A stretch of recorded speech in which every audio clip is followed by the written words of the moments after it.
Today we are going to be reviewing one of my EDC knives, the CRKT M16-01KZ. I've had this knife for about a year and a half, and it has mainly been used for everyday carry, but also as a secondary to my Mora when camping for finer work like food prep.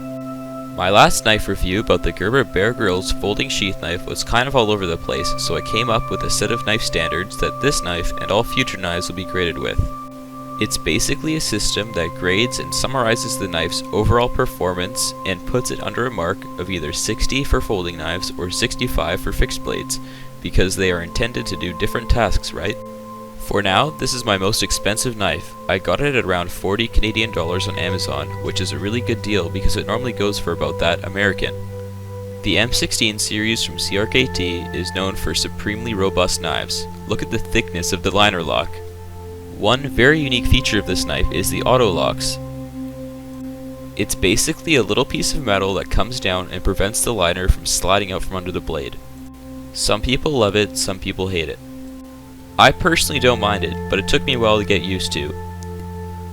There are lots of M16s out there, but I chose the 01KZ variant because of the small, coated, and unserrated spear point blade, along with the Zytel handle, which I chose over the steel version for grip. It is extremely light at a claimed 2.3 ounces. The steel is 8CR15 MOV and keeps an edge pretty well. I don't usually carve with it, but through all the use it's been through, it's only needed to be honed. I don't keep it the sharpest, but I keep a good working edge on it.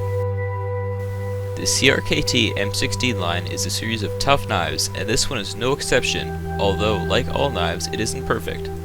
Here are some things I like about it. It is extremely light without compromising strength, it holds an edge well, and looks pretty badass in my opinion. And what I'm not too fond of. The main screw loosens over time, making the blade off-center, and the edge is not super acute, which means although strong, it falls behind in very fine tasks like carving and slicing. Victorinox Swiss Army knives are my #1 pocket knives for slicing. See the description of this video to see its test results. Thanks for watching. Here's the rest of the testing footage. The skin is a little bit harder, but once it breaks through, it keeps on going. So now we got the celery. It's a bit more fibery, so we can see how well it performs in this.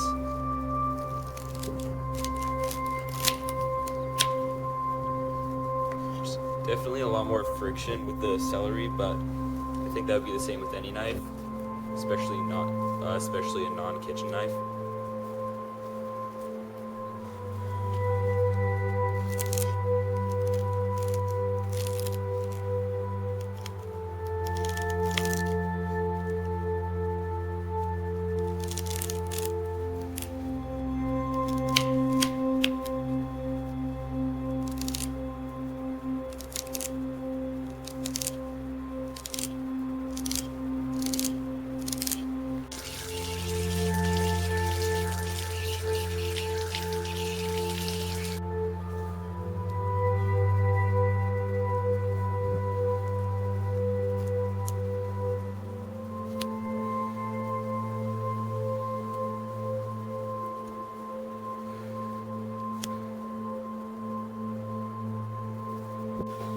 Here in my garage, just got this packaging here that we're gonna open or cut at least with the CRKT M16-01KZ. So the spear point definitely helps to penetrate the plastic. Cuts pretty well. There's still some resistance compared to like a utility knife or something, for example, but definitely still usable. And it obviously cuts tape and cardboard no problem as well.